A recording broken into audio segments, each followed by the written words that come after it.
Apa tujuannya Pak Qadir? Baik. Eh, Khilafatul Muslimin bukan organisasi buatan Abdul Qadir Baraja. Tapi Khilafatul Muslimin itu sistem kesatuan kehidupan bersama kaum muslimin dalam rangka menjaga keutuhan di mana dia berada bersama umat secara keseluruhan, baik Kristen maupun Buddha dan lain-lain. Baik, Seperti di zaman Rasulullah SAW ada suatu perjanjian yang disebut Piagam Madinah. Piagam Madinah itu kesepakatan kaum muslimin di bawah kepemimpinan Rasulullah SAW bersama para sahabat beserta orang Yahudi yang tinggal di Madinah itu mempunyai kesepakatan bersama kalau ada yang menyerang negeri Madinah kita sikat bersama-sama. Itu asalnya. Maka di dunia ini tidak ada negara yang bisa kita banggakan yang meniru sistem itu kecuali Indonesia. Bahwa ada satu kesepakatan antara ulama yang Islam dan pemimpin-pemimpin organisasi lainnya bersama-sama maupun Islam dan Muslim. Kalau ada serangan dari luar kita bela Indonesia ini mati-matian secara bersama. Seperti zaman Madinah di zaman Rasulullah. Tapi sekarang penafsiran macam-macam. Untuk justru membela tanah air. Baik, berarti soal konvoy ini seperti apa Pak? Maka warga muslim itu yang muslim dan non-muslim untuk membela tanah air. Ini malah dituduh menentang tanah air, kan lebih lucu. Berarti tidak anti NKRI ya Pak Abdul? Loh, justru untuk menjaga NKRI kan. Madinah dulu, coba diingat sejarah. Madinah dulu itu ada piagamnya. Di Madinah itu bukan orang Islam semua, ada juga orang Yahudi, orang munafik, orang kafir, banyak juga. Tapi orang Rasulullah dan sahabat buat satu perjanjian bersama. Kalau ada serangan yang akan merusak Madinah ini, kita serang bersama-sama. Itu mereka sepakat, namanya Piagam Madinah. Baik, sudah ditangkap. Iya Pak Abdul. Baik. Intinya adalah Anda menyatakan bahwa Khilafatul Muslimin ini tidak anti NKRI. Tanggapan Anda, Mas Islah Bahrawi? Ya, memang pola semua organisasi yang sifatnya terpisah, segregatif seperti Khilafatul Muslimin ini memang polanya seperti itu semua. Pertanyaan yang paling mendasar adalah kalau memang mereka ini cinta NKRI, kalau mereka ini memang tidak bertentangan dengan hukum negara di sini, tidak bertentangan terutama dengan Pancasila, terus untuk apa dia mendirikan Khilafatul Muslimin? Itu kan pertanyaan paling mendasar. Untuk apa dia harus mendaulat dirinya sebagai khalifah sementara misalnya. Sementara di sini kita punya kepemimpinan yang sah, punya pemerintahan yang sah, sudah dipilih oleh rakyat. Dan ini semua berdasarkan Pancasila. Dan apa yang ada di Indonesia hari ini sudah merupakan khilafatun Indonesia. Ini adalah kesepakatan bersama seperti kesepakatannya Ibnu Khaldun dalam Al-Muqaddimah yang mengatakan bahwa satu negara itu adalah kesepakatan bersama antara rakyat dengan pemimpinnya. Pemimpin dengan rakyatnya. Lalu untuk apa Khilafatul Muslimin ini didirikan kalau memang mereka ini tidak mau bertentangan dengan NKRI, tidak mau bertentangan dengan pemerintahan Indonesia, tidak mau bertentangan dengan Pancasila. Ini kan menjadi satu pertanyaan yang paling mendasar dan misterius gitu loh. Ini yang kemudian memang takiyah seperti ini yang selalu digelorakan oleh kelompok-kelompok separatis yang mengatasnamakan agama untuk ambisi politik. Orang Kristen, orang Islam, orang Hindu, orang Buddha di sini tidak pernah dirugikan, semua diberi kebebasan dalam beragamanya. Lalu kemudian muncul Khilafatul Muslimin mengatasnamakan pluralisme, mengatasnamakan Piagam Madinah. Ini loh yang menjadi pertanyaan mendasar. Baik Pak Islah, kita tahan dulu Pak Islah. Membentuk negara dalam negara. Tahan dulu Pak Islah, kita berikan kesempatan kepada Pak Abdul Qadir. Ya. Jadi kenapa kita adakan kelompok khilafah lagi untuk mempersatukan umat Islam? Allah dan Rasulnya mewajibkan umat Islam bersatu dan mengharamkan perpecahan. Bagaimana cara bersatunya? Kata Rasulullah, zaman dahulu umat beriman bersatu di bawah Nabi. Setelah aku ini nggak ada Nabi lagi, kata Rasulullah. Lalu siapa yang mempersatukannya? Namanya khalifah, di atas sejarahnya ribuan tahun. Lalu kita tinggalkan, ini masalahnya dosa, bukan menentang negara. Apa kalau orang sholat itu tidak perlu lagi? Karena tidak ada apa-apa dengan negara sholat. Mau sholat, budak sholat kan sama aja. Kenapa sholat? Ya karena takut dosa. Jangan kita berpikir seperti orang kafir, tidak perlu takut dosa. Tanggapan Anda, Itu Pak Islah? masalah. Maka kesatuan Begini loh. wajib masa nggak ada caranya, tidur aja ada caranya, nggak bisa dirubah. Saya tanya kepada Pak Abdul Qadir Baraja. Ya. Anda ini sekarang khalifahnya kan? Anda Ya. ini didaulat sebagai khalifahnya kan? Iya. Anda pikir Anda bisa menyatukan semua umat Islam di seluruh dunia, terutama di Indonesia? Oh, bersatu atau tidak itu masalah lain. Tapi usaha itu adalah kewajiban. Karena kita mencari pahala. Kalau nggak usaha, nggak ada pahalanya. Pak, saya tanya kepada Anda sekarang. Nah, Seberapa lebih kuat Anda dibanding dengan Sayyidina Abu Bakar, Sayyidina Umar, Sayyidina Utsman, Sayyidina Ali, yang ternyata tidak bisa menyatukan umat Islam. Bahkan perang sesama umat Islam di zaman itu, pada zaman Khulafaur Rasyidin itu, perang Jamal, perang Siffin, perang Huruf, perang Zat, semua saling bunuh di situ. baik. Itu masalah kejadian. Kita ini bukan membicarakan hasil. Yang dibicarakan itu wajib bersatu, caranya bagaimana. Mau berhasil. Nah, persoalannya Anda hari ini. Persoalannya Anda hari ini. Anda aja ngomong. Pak Islah, tahan dulu, Pak Islah. Persoalannya Anda hari ini menyatakan sebagai khalifah, lalu Anda kemudian bisa menarik infak dari orang, lalu Anda seolah-olah membuat negara dalam negara. Bukankah Anda ini justru menjadi ajang perpecahan di sini? Pak Abdul, Anda silakan, telah Pak Abdul. membuat perpecahan sendiri dengan menyatakan bahwa Anda ini khalifahnya.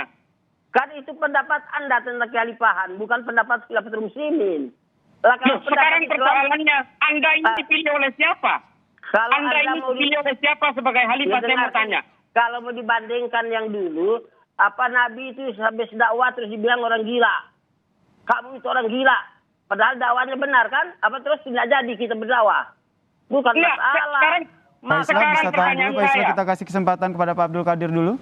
Nah, baik, maka Allah dan Rasulnya mewajibkan kita bersatu, mengharamkan perpecahan, ancamannya neraka. Ancaman ini kita harus laksanakan. Bagaimana cara melaksanakan? Bikin umpamanya suatu organisasi dikarang sendiri. Nabi tidak pernah ngarang organisasi untuk bersatunya umat Islam, tapi disebut Nabi pemimpin untuk persatukan umat, berhasil atau tidak berhasil tidak masalah. Tapi setelah Nabi, khalifah yang untuk persatukan umat itu berhasil tidak berhasil bukan masalah. Maka nabi-nabi sebelum Nabi itu gagal semua, yang kena banjir hancur semua kampungnya. Itu bukan masalah. Kalau kita bilang, apa Anda bisa seperti Abu Bakar Siddiq? Apalagi ditanya, apa Anda bisa seperti Nabi? Tidak bisa begitu pertanyaannya, itu pertanyaan konyol itu. Pak Abdul Qadir, yang ingin saya garis tanya. bawahi adalah Saya berarti tanya Khilafatul Muslimin Ya. ini mengklaim bahwa tidak anti NKRI dan tidak anti Pancasila ya Pak Abdul Qadir? Sekarang saya kasih tahu informasi bahwa saya sudah umumkan kepada pemerintah dan kepada umat warga khilafah, awas siapa yang menentang Pancasila dan dasar siap masuk neraka. Terus, Anda pernah bisa membayangkan itu? Karena Anda bayangkan khilafah awas berebut negara, kan lain pendapat Anda. Lah, Loh, itu. sama. Ini kan juga pendapat Anda. Saya mau tanya kepada Anda sekarang. Siapa yang menjadikan Anda khalifah? Karena sudah berpuluh kali ulama itu kan sudah sampaikan latar belakangnya. Berpuluh-puluh kali ulama tidak ada yang mau. Terus kalau tidak ada yang mau, kita tidak mau juga. Ya itu kan kata Anda buat becananya, Anda buat Khilafatul Muslimin, lalu seluruh yang ada di dalam Khilafatul Muslimin itu menunjuk Anda sebagai khalifah. Ini kan sama saja. Ini loh, Anda mengatakan atas nama umat Islam di seluruh Indonesia ingin menyatukan seluruh umat, tapi Anda mendaulat diri Anda sendiri, men-setting semuanya, seolah-olah Anda khalifah. Ini bukan sistem syuro namanya. Pak Kalau Islah? Anda mau sensus seluruh orang di Indonesia ini, belum tentu memilih Anda sebagai khalifah. Iya. Baik, Pak Islah, berarti menurut Anda sendiri meskipun khilafah Islamiyah, khilafah Muslimin sendiri menyatakan bahwa sudah anti, tapi Allah bilang wa ma arsalnaka illa rahmatan lil alamin. Nabi aja tidak pernah ke negeri ini, tidak pernah ke Amerika, jadi Mekah Madinah saja. Tapi utusan itu rahmatan lil alamin. Terus Anda bilang, apakah Anda sudah sukses menjadi Nabi rahmatan lil alamin? Itu pertanyaan yang tidak ilmiah. Bang, Ya, Bang Abdul Bukan Qadir, masalah sukses. Baraja, Sebentar. dengarkan. Kita belum selesai. Ya. Ya, sebentar. Bang, Bukan masalah sukses atau tidak sukses. Ini masalahnya melaksanakan kewajiban din untuk mendapat ridho Allah dari dunia sampai akhirat. Tanpa ada kekerasan. Dan Anda pun buktikan 20 tahun lebih kurang Khilafatul Muslimin. Sekalipun tidak pernah ada demonstrasi aja belum ada. Teriak-teriak nggak ada. Tapi kasih sayang yang ditimbulkan. Terus Anda menafsirkan seperti khilafah yang ditafsirkan oleh orang banyak itu kan. Lah ini keliru. Kenapa Anda datang ke saya, ke depan saya, mau bertanyakan apa yang dikerjain? Apa Anda bisa ada buktinya sekarang khilafah pernah melanggar ini, pelanggar itu? Ada? Tidak ada kan? baik. Pak Qadir. Jadi bukan ngomong kosong. Baik. Baik. Bang Islah, meskipun tadi bicara ya. Khilafatul Muslimin sendiri menyatakan bahwa khilafah muslimin ini tidak anti Pancasila ataupun tidak anti NKRI, Justru tapi kita bilang tanggapan berdosa. Anda masih merasa apa tanggapan Anda? Apakah masih merasa bahwa Khilafatul Muslimin akan membawa paham khilafah? Saya tanya kepada Pak Abdul Qadir Baraja ini. Menurut Anda Pancasila ini apa hukumnya? Pancasila itu Pancasila mendapat ini adalah kesepakatan ulama baik dari Kristen maupun dari Islam dan yang lain-lainnya bahwa harus bersama-sama menjaga negeri ini lewat konsep perjanjian Pancasila yang ke-45. Saya bilang kepada umat ini supaya dimengerti, tidak ada di negeri dunia ini negara manapun tidak ada yang sehebat Indonesia. Punya kesepakatan menjaga bersama negeri ini, baik Kristen maupun Buddha maupun Islam. Sistem itu lewat perjanjian Pancasila 45. Kalau kita nggak taat, kita masuk neraka. Terus malah kita dituduh mau merubah Pancasila, kan jadi lucu. Terus menurut Anda, sekarang saya mau tanya, menurut Anda Pancasila dan khilafah ini lebih tinggi mana posisinya dengan sistem khilafah ini? Kalau untuk beribadah ya tinggi Quran dan Sunnah, bukan tinggi Pancasila. Itu kan kesepakatan. Anda tidak mengerti kesepakatan. Loh, bukan. Di bawah Pancasila ini apakah Anda tidak bisa beribadah? Ini makanya buktinya kalau Anda tafsirkan khilafah seperti sekarang, berarti saya dilarang beribadah. Karena mengumumkan khalifah ini untuk kesatuan umat Islam dalam rangka beribadah. Lalu kalau dilarang berarti Pancasila melarang ibadah. Lah kan? Pak, jadi saya tanya ke Pak Abdul Qadir Baraja. Ini persoalannya adalah Anda seolah-olah ingin menjadi pemimpin umat Islam di sini tanpa dipilih oleh seluruh umat Islam di seluruh Indonesia. Lalu Anda mendaulat sebagai seorang khalifah di sini yang ingin menyatukan seluruh umat Islam dan seluruh orang Kristen, orang Buddha maupun orang Hindu dan seluruh non-Islam di sini di bawah naungan Anda. Lalu menurut Anda Pancasila dan pemerintahan ini fungsinya di mana coba? Silakan dijawab Pak Abdul Qadir. Ya, Pancasila 45 itu kesepakatan bersama untuk menjaga negeri ini. Ya kerja terus khilafah menurut Anda bukan kesepakatan? Kita kasih kesempatan Pak Abdul Qadir dulu Bang Islah. Iya, kalau khilafah itu bukan kesepakatan semua. Ini suatu dakwah untuk mempersatukan yang mau, alhamdulillah, yang tidak mau kita tidak paksa, lakum didukung waliyadin. Jadi bukan harus ini kamu harus ikut saya, bukan begitu.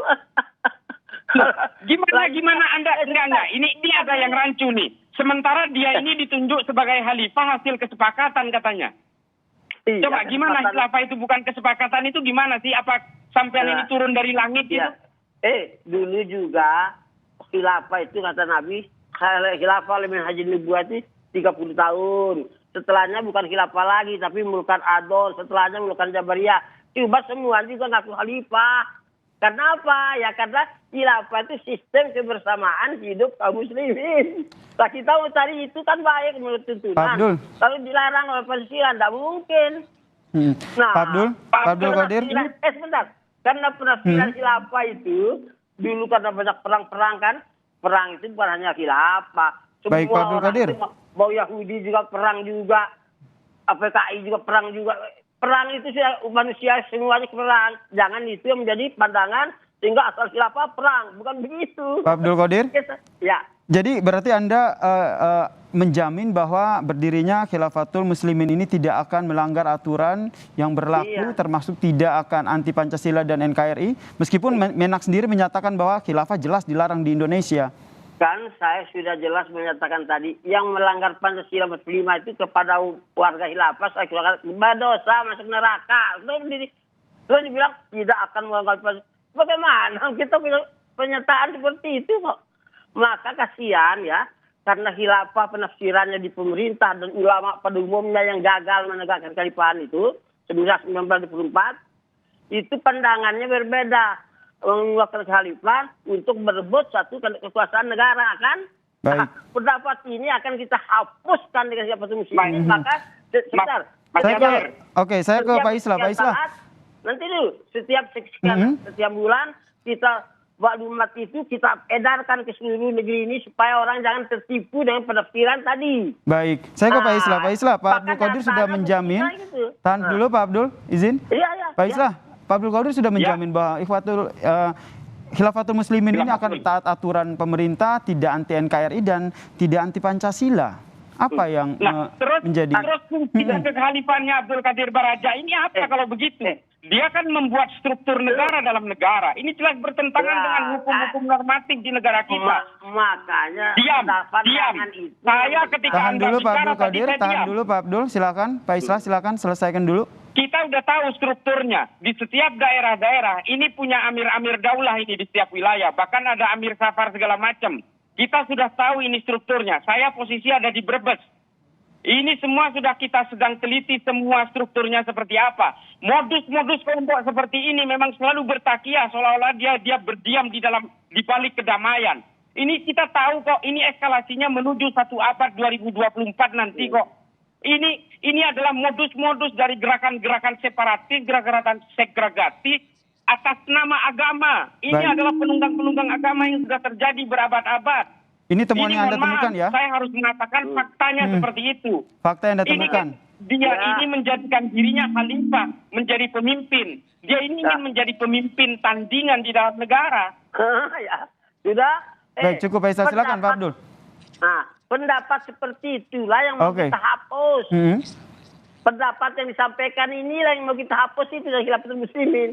Sehingga betul-betul ini hanya kelompok Kesatuan Umat Islam berdasarkan ajaran Allah dan Rasul untuk mendapatkan ridho Allah dalam menjaga negeri ini bersama-sama. Baik Pak Abdul, singkat saja Pak Islah terakhir. Terakhir ya. Perlu diketahui bahwa Khilafatul Muslimin tahun 2014 menyatakan loyalitasnya kepada ISIS di Irak dan Suriah. Ini jelas-jelas punya resiliensi ideologis dengan kekhalifahan di luar negeri yang brutal-brutal itu. Ini tidak boleh bisa dipungkiri. Ini harus bisa dipahami oleh seluruh rakyat Indonesia bahwa Khilafatul Muslimin ini tidak sedamai yang dia suarakan. Ini adalah takiah-takiah yang sudah terima kasih Bapak-Bapak. dilakukan. Karena waktu kita juga terbatas terkait dengan pembahasan kita terkait dengan Khilafatul Muslimin ini. Terima kasih buat waktunya. Terima kasih buat waktunya terkait dengan pembahasan kita pada petang hari ini. Terima kasih kepada Direktur Eksekutif Jaringan Moderasi Beragam Indonesia, Pak Islah Bahrawi, dan juga pemimpin dari Khilafatul Muslimin, Bapak Abdul Qadir Hasan Baraja telah bergabung di Kompas Petang. Dan selepas jeda di Kompas